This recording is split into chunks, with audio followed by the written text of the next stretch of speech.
At dahil nag-crave tayo sa pansit canton, ito na naman ang babae. Magluluto na naman siya. Kaya ayan, simulan natin sa atay, sibuyas, bawang, carrots, and bagu beans, at repolyo.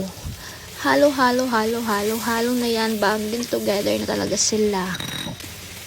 Then, nilagyan ng pepper and toyo. Halo.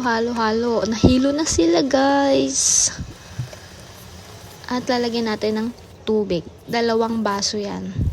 At pahabol na nor. Baka naman paggalawin ng baso. And pakukuluan lang natin yan. Kulo.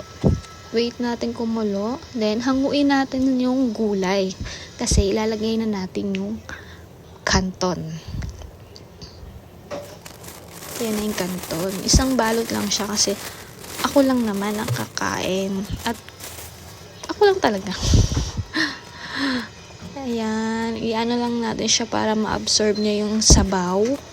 Masarap to yung parang masabaw-sabaw eh. Nilalagyan ko siya ng oyster sauce para lalo siyang lumasa. And then, ilagyan natin yung gulay. And haluin na natin sila. Yan, okay na siya. Ito na, ang sarap. Thank you for watching. Bye-bye!